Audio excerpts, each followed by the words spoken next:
Music. Hi, I'll speak in English. I want to tell my story. Hi, this is for your program. Me and my husband love listening to your show. We really enjoy the stories people call in with. They're so well told, and they bring back memories and sometimes even fear. While listening to all those stories, I thought I should share what happened to me. Laugh if you want, but this really happened. First, a little background. I'm originally from a border town, but I'm married into a Punjabi family.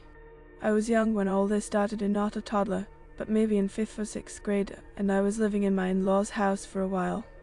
The house itself was old-fashioned, open verandas, rooms that faced the canal, and a big courtyard. It had that old, slightly eerie feel some houses have, and the family had moved there temporarily while construction was being done on their main house. There was one sister-in-law who used to tell everyone about things she noticed in the house. She would say things like, "There's something about this room," or "I can feel something in the hallway." She lived there alone sometimes, and she would tell others about the odd things she felt, little warnings, basically. People in the house talked about a kind of spirit who lived in one of the front rooms. They'd say he was like a saintly old man who used to sit there and sometimes make noises that sounded like prayers. Family treated it like just one of those things you live with. When I first started staying there, I was about the same age as one of the other girls in the house. One day she basically dragged me along and said, "Come stay at our place." I agreed and moved in. That night, we 3 girls, me, that girl, and her older sister were sleeping in the same room. 2 boys from the family slept in another room. The husbands and other people slept separately. I usually slept with my hair down. I always left it open at night. Sometime during the night, I felt as if someone was running their fingers through my hair. I was half asleep, and when I opened my eyes a little and looked toward the head of the bed, I felt the touch again, fingers combing through my hair gently. This person spoke to me in a very loving, soft voice and said, "Don't sleep with your hair loose at night." I was groggy, saw nothing more, and fell back asleep. In the morning I woke up and found that one of the rooms had its inside lock on. It was locked from the inside, and someone had apparently been in that room. I asked about the sound I'd heard, and one of the girls, the one who'd taken me there, told me calmly that the other girl had been sleeping in her room all night and hadn't come out. She said she was in her room the whole time. "You must be dreaming." Even the older sister said the same. No one had come into our room. So I didn't press it, but that night terrified me so much that I never again slept with my head down. A little later, my older sister by marriage had her son's wedding. Their house was a big one, and they were finishing a basement construction at the same time. The construction meant workers were in and out, noise and all that. After the wedding, really strange things started happening in their home. The younger relatives stayed there for a while, and one of them, a young man, started having strange episodes. He would be in his room and suddenly go into convulsions.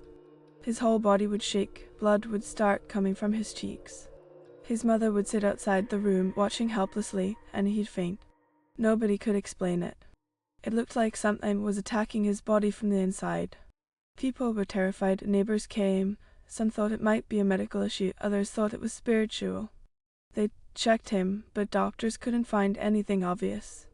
The family then called spiritual healers and people who deal with these kinds of things. They performed rituals, read prayers, and tried different remedies. After a lot of effort, the episodes became less frequent and eventually stopped. He got married and moved out. Things calmed down after that. But while it was happening, it was gruesome and frightening. You could literally see him change, and the family was at their wits' end. As for me, while all this was going on around the house, other odd things kept happening.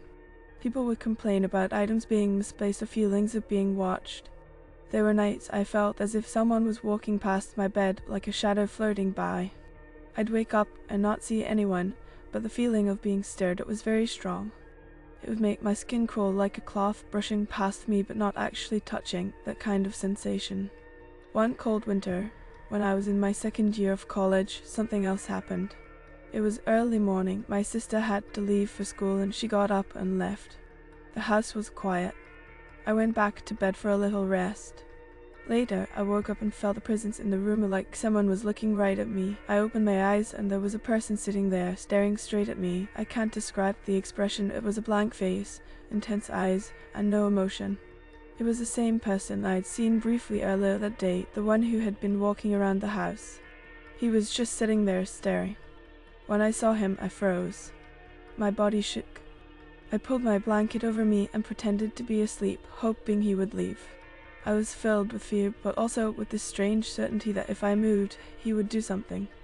I lay there trembling, and after a while I must have fainted or gone into a feverish sleep, because later they found me burning up with a high fever. They tried to wake me and said I'd been unresponsive, like I wasn't there.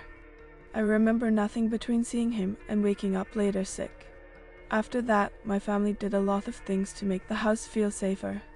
They called spiritual people, did rituals, and eventually the atmosphere changed. The one we worried about, the boy who'd been having convulsions, recovered, got married, and moved away.